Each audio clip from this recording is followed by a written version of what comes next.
Get his book out now.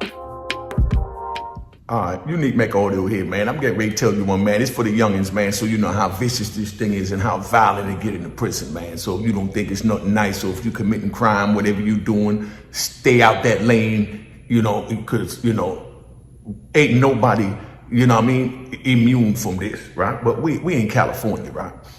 And, we in Atwater, I'm talking about Atwater. It gets up to 115 degrees,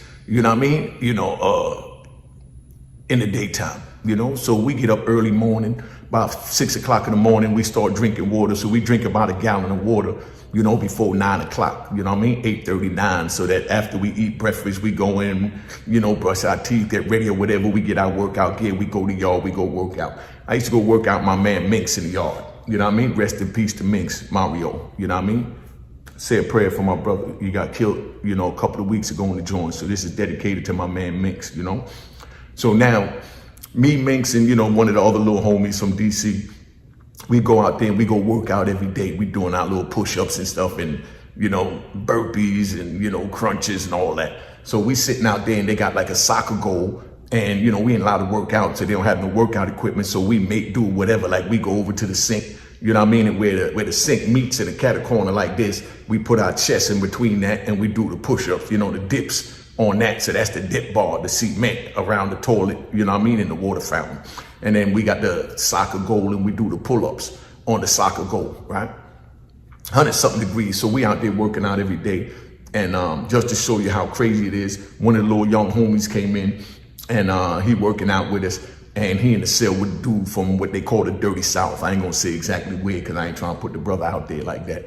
But he from the Dirty South, So now he living in the cell, with the little DC homie that's working out with us, So while we working out in the joint, he leave one day, he shoot back in early. When he go back in early, we finish working out, we go back in the unit, and, they call recall, 10:30 recall, so everybody come back from where they at. So we come back in the joint. And dude sitting in there and he go in the cell and he notices his wine's missing. You understand what I'm saying? We make wine in a milk bag.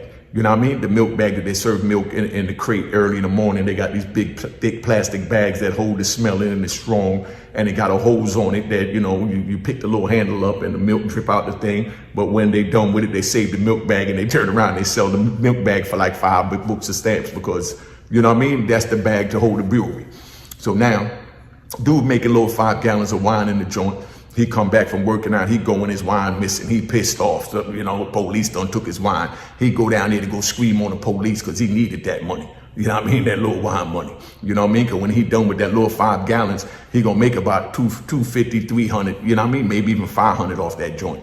So he go to police and say, yo, what's up? You shook my cell down?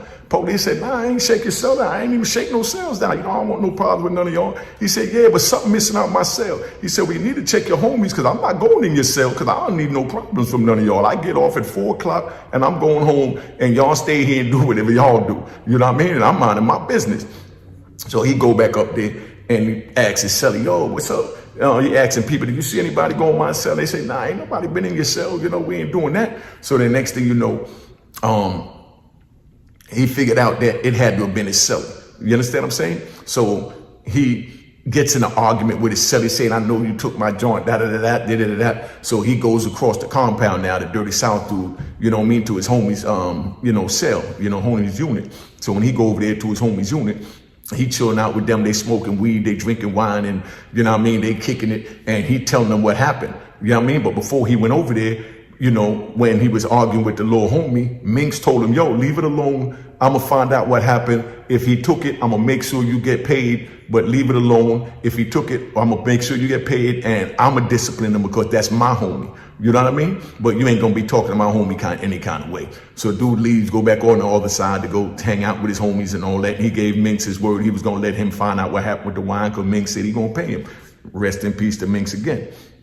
So he go back on the other side. He talk to his homie and his little homies, and I'm telling them, nah, man, you can't have them do that. Them DC dudes this, them DC dudes that. They gonna think you soft because you let them get away with it. You just coming on the compound. You don't know how these DC dudes move. They gonna look at you like you soft, man. You gotta go back and stab that dude. You know what I mean? So they done gave him a knife. He come back over the joint. You know what I mean? After he gave Minx his word, he wasn't going to do nothing. The key thing is he gave him his word to show you how powerful the word is in the prison. If you give your word to anybody, even the administration, like when you go to administration, they say, yo, they locked up Johnny Bluefoot. You know what I mean? I'm trying to get him out. They be like, look, if I let him out, you're going to promise me ain't nothing going to happen to him, and he ain't going to retaliate against whoever he got into it with while he got in the hole. You understand what I'm saying? And he's like, nah, man, I'm giving you my word. So now they're going to let him out. You know what I mean? And whoever it is that went to talk for him, because it'd be like, you know, a bunch of people will go up there at different times to talk to the SIS to show him that the whole car want him out, not just one person. So the whole car makes so he stay out of trouble. He don't get into nothing.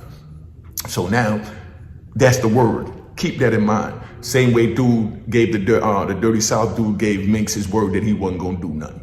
So now he turns around and the Dirty South dude come back from the other side, and just when they call the move, you know what I mean? He pulls out a big ass knife like this, you know what I mean?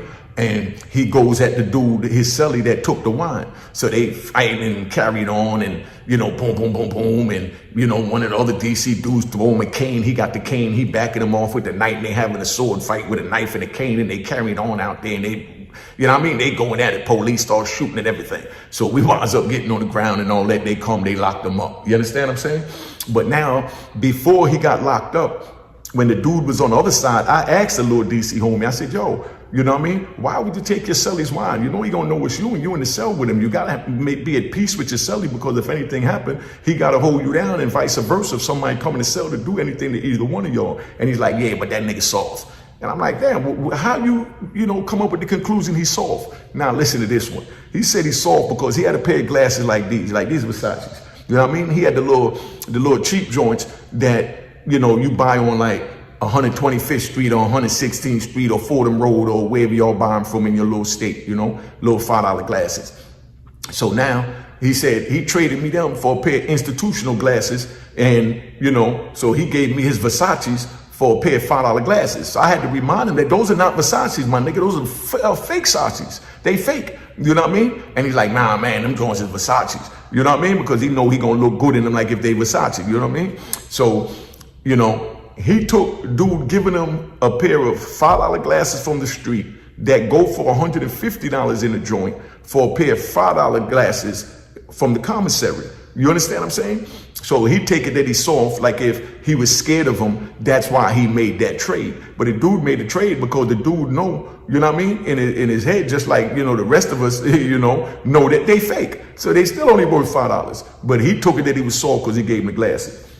So now they locked the two of them up. Let's get back to the story. They locked the two of them up. So now while they up there in the shoot, you know, we go into the SIS, the DC dudes and New York dudes that mess with them, and, you know, we all tell them like, yo, let the homie out. You know what I mean? You know, everything good, everything good. You know what I mean? So they said, all right. So then now the Dirty South going to the SIS, tell them the same thing. So they agreed to let him out. You understand what I'm saying? So the DC speaking for the DC homie, Dirty South speaking for the Dirty South homie to the SIS. That's the Special Investigation Service in the prison, which is like the detectives and the FBI for the prison. So while that's going down now, dude turns around and they let the Dirty South dude out first because their car wasn't that big. Their car might have had 20, 30 people in it. You know what I mean? When I say car, I mean the men that was from Dirty South was maybe 50 people. But the DC dudes now was like 300-400 deep. So they let the Dirty South out first to see if they was going to punish him for going at the DC dude. You understand what I'm saying? Or what was going to happen. So they let the Dirty South do, oh no, my bag, let me run that back. They let the DC dude out first. So when they let the DC dude out first, you know, Minx and Larry Moe, the men that they are, you know what I mean? They went and they told they little homie, said, nah, homie, you got to go back up top. He got to come out first, because I don't want them to think, we don't want the compound, you know, the other cars to look at us like if, you know, you did something while you came out here and you ratted. So now you go back up top and, you know, let homie come out first, you know what I mean? And then you come out, because both of y'all was supposed to come out together. It wasn't supposed to be no one at a time. And if they're only letting one out, we don't want ours out. But if they letting both of y'all out at the same time, that's good. But we're not gonna have you come out here and then people speculating that you out here because you told, and that's why the Dirty South still in there now. The DC car got a black eye. So that's how tight Larry Moe run this joint, man. So Larry Moe told him, "Now you got to go back up top." So they walked him back up top with his luggage. You know what I mean? His green paper plastic bag. So he go back up top. So then now they let out the Dirty South dude the next day. So the next week, because they let him out on Tuesday. That Thursday, let him out on Tuesdays and Thursdays. So that Tuesday, they let out the DC dude. Larry Moe told him, "Now you got to go back up top unless they're going to let both of y'all out on Thursday." You know what I mean? So they didn't want to let them both out, so they let the Dirty South dude out on Thursday. So when he come out on Thursday, he come back to the unit and he go back in the cell because the cell is empty because both of them was in the shoe. And, like I said, they got, that's a DC cell. You understand what I'm saying? So, that's what it is. So nobody was in the cell.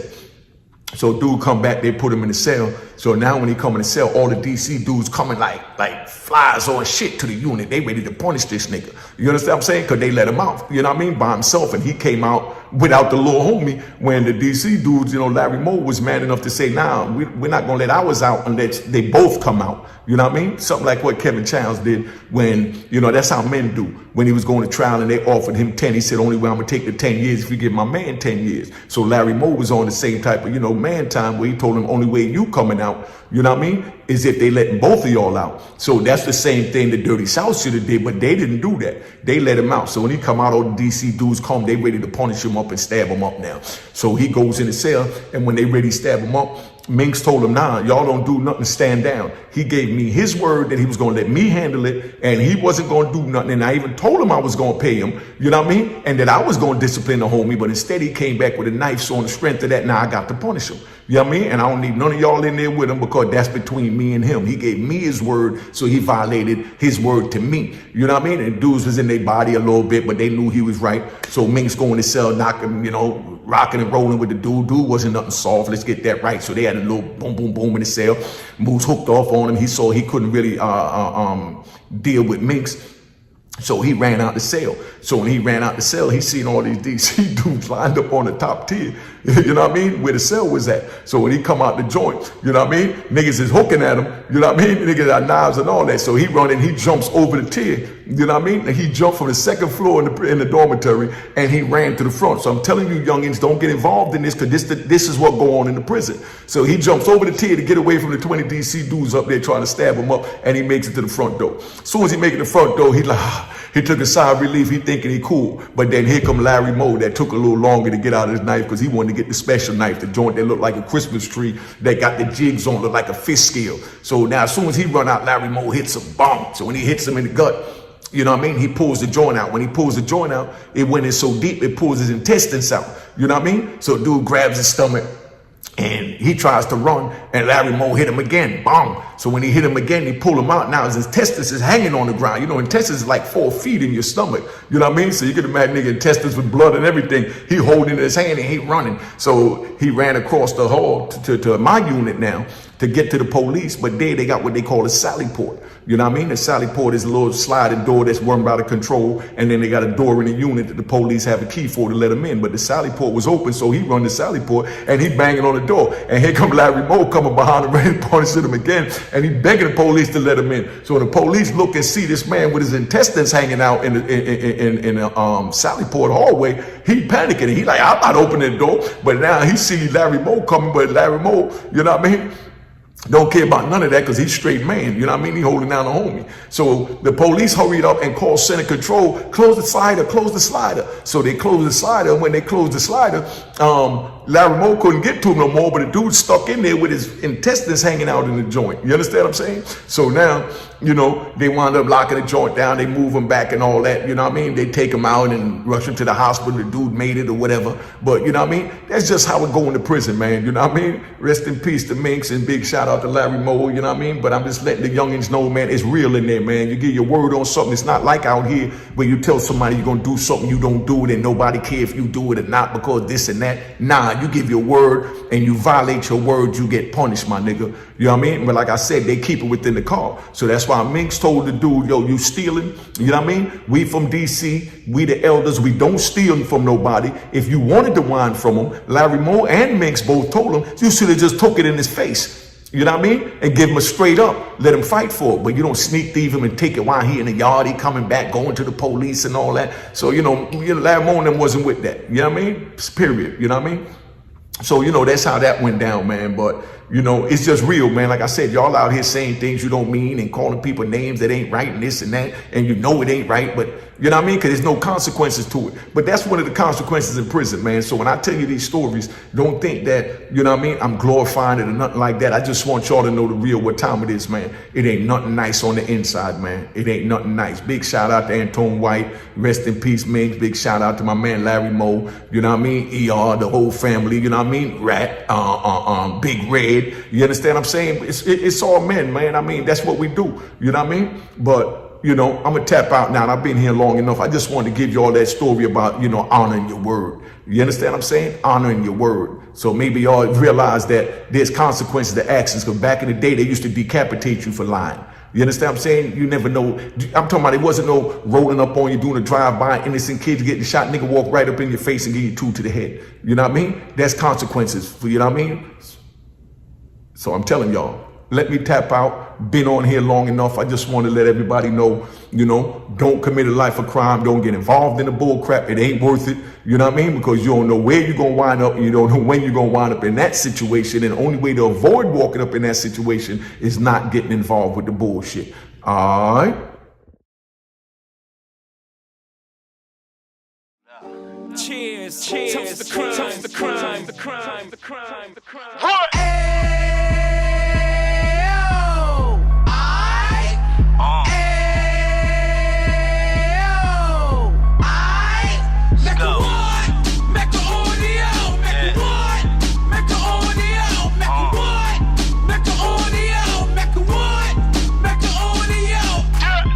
Fresh out the can of 26, yeah. He back on the strip, getting back in the mix. Yeah. What he mentions a gift. You stand up 10 toes down, and I suggest you pay attention to this. Real. Take a little gully posse and put it in Harlem. He cut from the bottom, came up from the bottom. Drop the book, you should go and get it. An Instagram page and a YouTube you could go and visit. Then you could consider yourself LinkedIn. Sit front row and get Jews from a kingpin. How he went through it, so you ain't gotta go do it. To not pay attention would be stupid. Talking about a man that probably put your grandfather on. Probably the reason that him and your grams got along. A man that generated millions on the block, did his time, never squilling to the cops, Mecca audio.